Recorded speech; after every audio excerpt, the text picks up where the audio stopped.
In the last class we have studied or we have discussed about interpolation and what is meant by interpolation and extrapolation, and what are the different types of interpolations we can have, and interpolations can have in two different types of data given data. One type of data is called equispaced, or the data value. If you have given a data value xi f of xi, the value of xi are equispaced, means there is the equal interval between the first value and the second value and third value and so on. For example, if we have already given the example of the population population of census in 10 years at a 10 years interval, like 1960, 1970 and all, and the data given for the population size given on those years, that is known as equispaced, because the interval is 10 years among two data. The difference is 10 and it is an equal value. So that is called equispaced data set. Now, how can you find out equispaced data interpolation? Before that, we need to study something called finite differences, because we will be using finite differences to study equispaced interpolation. Now, what is finite difference? Let us see. We have a set of values or data given xi f of xi, I from 0 to n, that means there are n plus 1 data given, and on these values the functional values f of x is given, okay, and x being equally spaced, that means xi equal to x naught plus ih. So, x1 will be x naught plus h, x2 will be x naught plus twice h, and so on. So, it will be the interval between two data set will be same, okay. So, suppose we need to find the value of f of x at some intermediate value of x, that means between x naught and xn, if we need to find out some value of x. So, we need to obtain or sometimes we need to obtain the derivative of x between this interval, any point at between these two values x naught and xn. Then there should be we must have a polynomial can be constructed, or polynomial can be obtained using the concept of differences of a function, okay. So, there are two different kinds of differences. One is called forward differences and the second one is called backward differences. Forward differences are used to interpolate data in the beginning of the data set, and backward differences are used to find the interpolated data in the back of the data set, okay, or the end of the data set. So, if y naught, y1, y2, yn, these are the functional value at x naught, x1, x2 and xn, denote the set of values. Y equal to fx is the functional value at different points x naught, x1 and xn. Then the difference between y1 minus y naught, that means functional value at x equal to x1, functional value at x equal to x naught, and their difference is known as the first forward differences of y, and it is denoted by delta y. Delta, this symbol delta y, okay, delta y, y naught, y1 and so on. Delta, that means for example, delta y naught will be y1 minus y naught, delta y1 will be y2 minus y1 and so on. Delta yn minus 1 will be delta yn minus 1. Now, if you see these differences, the differences are given in the suffix of the letter values of the first value of the or letter value of the suffix of the first value, okay.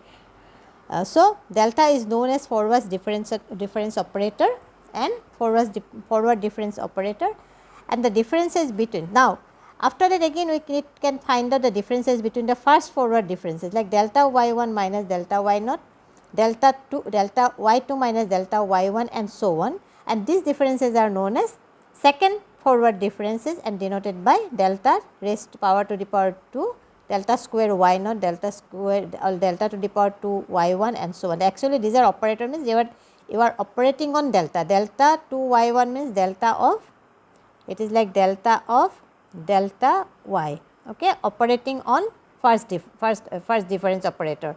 So, these values are, what is this value? Delta square y naught equal to delta y1 minus delta y naught and so on.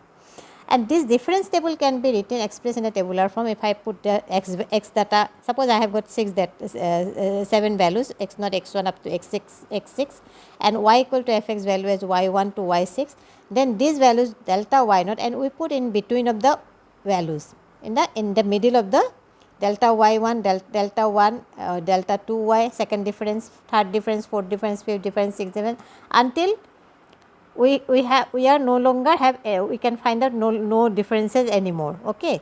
So these are the values delta y0, delta y1, delta y2, delta y3 and so on, delta y5. Similarly, second difference will be delta y0 is y1 minus y0, delta y1 equal to y2 minus y0, y2 minus y0 and so on. Delta y1 will be delta y1 minus delta y0. So these all values are, the first values are delta y0, delta 2, delta square y0, delta cube y0 and so on, until we can count up to the last values delta 6 y0, and there is no more difference can be made from here. Okay. Similarly, this is called forward difference, and then we have another set called backward difference, another difference called backward difference. The differences between again y1 minus 1, the differences are same as forward difference, but this will be expressed by, denoted by this symbol inverted delta, y1, the suffix will be the previous suffix of the previous value. Okay.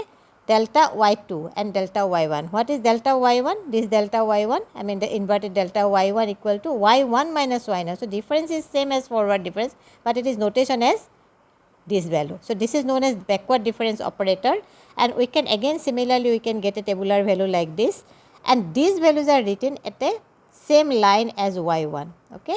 These values are written in the same line as y1. Why we need to write like this? These values are same as your forward difference values, but why we are writing like this? Suppose we need to find out a value somewhere here, interpolate somewhere here. So we are going to start with this value and all these values in the at the back of the table. So these values will be required to find out the interpolation at the back of the functional value here. Okay. So what is the, so there are some symbolic relation between these operators, like difference formulas can be easily established by symbolic methods using shift operator. And what is the definition of shift operator?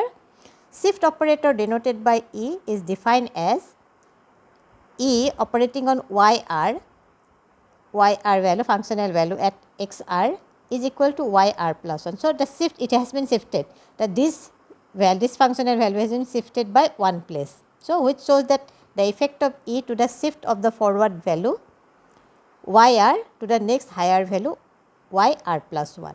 Okay. So now what is E, second shift operator on YR? So this will be E of YR, and then E of this value is nothing but YR plus 1. So E of Y plus R plus 1. So what will be the next value of YR plus 1? That will be YR plus 2. So in general, we can find out E to the power n. If I operate n times this shift operator on YR, that will be YR plus n. See, not will be R plus 1, R plus 1 will be R plus 2, then so on. Nth shift operator on YR becomes YR plus 1. So there is a very interesting question here. So derive a relation between shift operator E and forward difference operator delta, or this is also can be given like this, prove that E equal to 1 plus delta.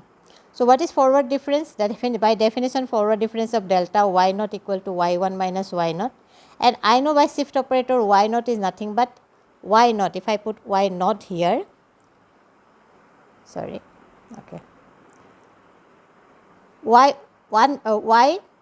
y1 here, R equal to 0, so that will be E of y0. E of y0 will be equal to E y1. Okay. So if I combine this E of y0 minus 1 into y0, E minus y0, and this operator delta on y0 equal to E minus 1 operating on y0. So this delta operator can be written as, this will be similar, equivalent, this delta operator is equivalent to E minus 1 operator, and so E equal to 1 plus delta. So this is the proof of the theorem. So later on we will discuss about some other how to find out interpolation using Newton's formula for interpolation and Newton's backward interpolation formula, Newton-Gregory forward interpolation formula and Newton-Gregory backward interpolation formula.